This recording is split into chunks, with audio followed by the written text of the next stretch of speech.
Hi friends, welcome back to my channel Queen's Kaivannam Tamil.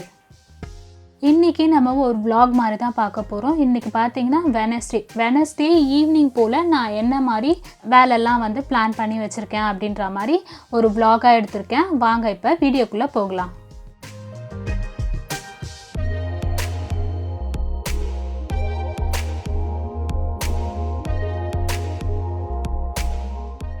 இன்னைக்கு வந்து மிளகு சீரகம் சோம்பு இந்த பொடிலாம் அரைக்க வேண்டியது அதுக்கு அப்புறம் அரிசி மாவு அரைக்க வேண்டியது இதெல்லாம் இருந்துச்சு அதுக்கு தான் இதெல்லாம் எடுத்து வச்சிருக்கேன் அரிசி மாவுக்கு வந்து 1 கப் பச்சரிசி 1 கப் புழுங்கல் அரிசின்னு போட்டு ரெண்டுத்தையும் நல்லா கழுவிட்டு 1 ஹவரா ஊற வச்சிருக்கேன் இப்போ 1 ஹவர் ஆயிடுச்சு இத வந்து ஒரு ஜல்லடையில போட்டு அந்த தண்ணியை வடிச்சு வச்சுக்கலாம் ஒரு 10 நிமிஷம் போல அது தண்ணி நல்லா வடியட்டும் தண்ணி நல்லா வடிஞ்சிருச்சு இப்போ இத வந்து வீட்டுக்குள்ளேயே ஃபேன் காத்துல ஒரு கிச்சன் டவல் போட்டுட்டு இந்த அரிசியை நல்லா காய வச்சு எடுத்துக்கலாம்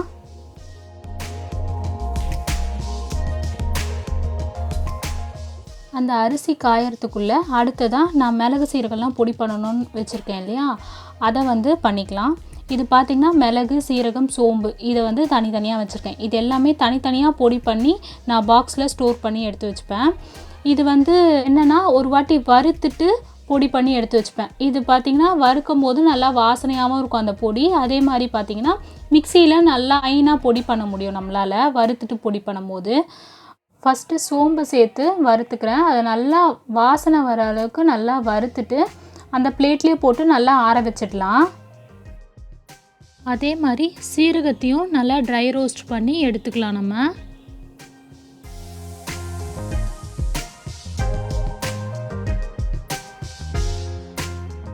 அடுத்ததா மிளகு சேர்த்துட்டு மிளகு நல்லா பொரிஞ்சு வர அளவுக்கு வறுத்து எடுத்துக்கலாம்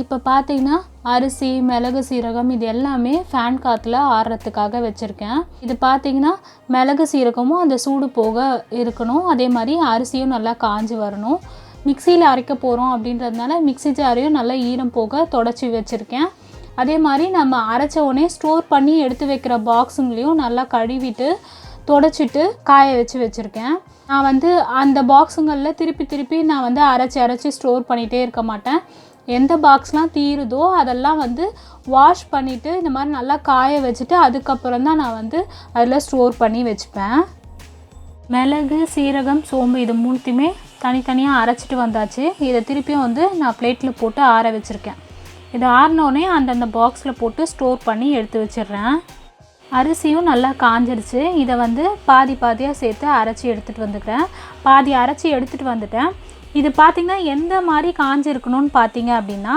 அரிசியை நம்ம நல்லா டைட்டா புடிச்சி பாக்கும்போது அந்த சில்னஸ் மட்டும் தான் இருக்கணும் நம்ம கையில இப்போ நான் காட்றேன் பாருங்க ஆனா என் கையில வந்து அந்த ஈரத்தன்மை எதுவுமே இல்ல அந்த சில்னஸ் அந்த அரிசியில இருக்க சில்னஸ் மட்டும் இருக்கு இந்த மாதிரி இருக்கும்போது நம்ம மிக்ஸில அரைச்சிக்கணும் அரைச்சி வச்சிருக்க அந்த அரிசி மாவை ஜல்லடையில போட்டு ஜலிச்சு எடுத்துக்கலாம்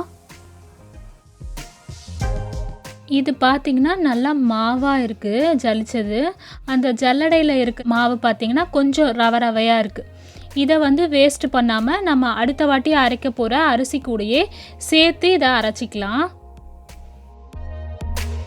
எல்லாத்தையுமே அரைச்சி ஜலிச்சிட்டோம் இப்போ பாத்தீங்கன்னா பிளேட்ல இருக்குது நல்லா மழுமழுன்னு இருக்கும் ஜல்லடையில கொஞ்சமா ஒரு பிடி அளவுக்கு கொஞ்சம் ரவரவையா இருக்கு இந்த ரவரவையா இருக்குறத நம்ம வீட்ல இட்லி மாவு இருக்கும் இல்லையா அது கூட சேர்த்து கலந்து விட்டுடலாம் நம்ம வீட்ல அரைக்கிற இந்த அரிசி மாவு தான் இது அதனால இந்த ரவரவையா இருக்க அரிசியை வேஸ்ட் பண்ணாம இட்லி மாவுல கலந்து விட்டுடலாம் இந்த அரிசி மாவு ஈரமா இருக்கும் அதனால ஒரு panல போட்டு நம்ம வந்து நல்லா லோ ஃப்ளேம்ல வச்சிட்டு இத நல்லா வறுத்து எடுத்துக்கணும் அந்த ஈரம் போக வறுத்து எடுத்துக்கணும்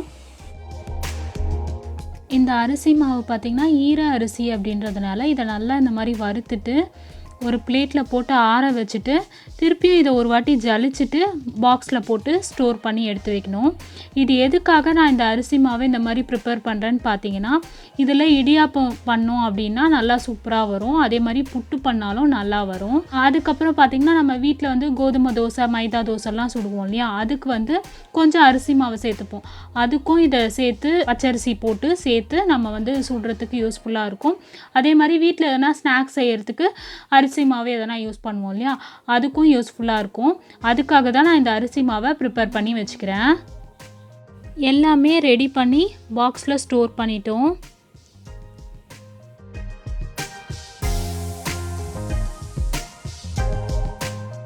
ஈவினிங் ஒரு 5:30 போல் ஆகிடுச்சு. இதுக்கப்புறம் ஒரு காஃபி குடித்தா தான் நல்லாயிருக்கும். அதனால் காஃபி போட்டிருக்கேன். அதுக்கப்புறம் பார்த்தீங்கன்னா இன்றைக்கி நைட்டு டின்னருக்கு வந்து என்ன ப்ரிப்பேர் பண்ணுறேன் அப்படின்றது ஒரு 7 o'clock போல் ப்ரிப்பேர் பண்ணுவேன். அப்போ வந்து நான் உங்களுக்கு என்ன பண்ணுறேன்றதை காட்டுறேன். இன்றைக்கி நைட்டு டின்னருக்கு வந்து என்ன பிளான் பண்ணியிருக்கேன்னு பார்த்தீங்கன்னா, மதியானம் சாப்பாட்டுக்கு வச்ச சாம்பார் கொஞ்சம் இருக்குது. அதனால் பொங்கல் ஈஸியாக பண்ணிடலாம் அப்படின்னு சொல்லிட்டு யோசிச்சுருக்கேன். பொங்கலுக்கு வந்து ஒரு 3/4 கப் அளவு அரிசியும் பருப்பும் சேர்ந்த மாதிரி வச்சுருக்கேன். நான் அதை சேர்த்துக்கிறேன். அரிசியும் பருப்பையும் நல்லா கழுவிட்டு அதுக்கு தேவையான அளவு தண்ணி ஊற்றி வச்சுருக்கேன். அதில் இந்த பொங்கலுக்கு தேவையான அளவு உப்பு, கொஞ்சமாக மஞ்சத்தூள், பெருங்காயத்தூள் சேர்த்துட்டு குக்கரை மூடிட்டு மீடியம் ஃப்ளேமில் 2 விசில் விட்டுட்டு கேஸ் ஆஃப் பண்ணிடலாம்.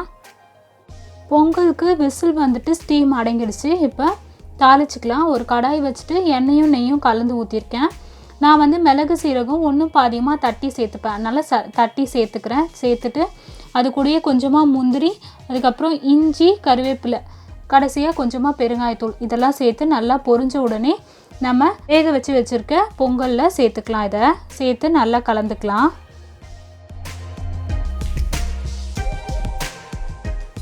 நைட்டு டின்னர் சூப்பராக ரெடி ஆகிடுச்சு. சுட சுட பொங்கலும் சாம்பாரும் ரெடி ஆகிடுச்சு. எனக்கு பொங்கல் சூடாக சாப்பிட்டா தான் பிடிக்கும். இதோட இந்த vlog-ஐ முடிச்சுக்கலாம். இந்த வீடியோ உங்களுக்கு பிடிச்சிருக்கு, யூஸ்ஃபுல்லாக இருந்துச்சு அப்படின்னா இந்த வீடியோக்கு ஒரு லைக் பண்ணுங்கள், உங்கள் ஃப்ரெண்ட்ஸ் கூட ஷேர் பண்ணுங்கள். இப்போ தான் எங்கள் சேனலை புதுசாக பார்க்குறீங்க அப்படின்னா கீழே இருக்க சப்ஸ்கிரைப் பட்டன் ப்ரெஸ் பண்ணிவிட்டு பக்கத்தில் இருக்க பெல் பட்டன் ப்ரெஸ் பண்ணிக்கோங்க. அப்போ தான் நாங்கள் ரெகுலராக போடுற வீடியோஸ் உங்களுக்கு நோட்டிஃபிகேஷனாக கிடைக்கும். தேங்க்யூ. Bye bye.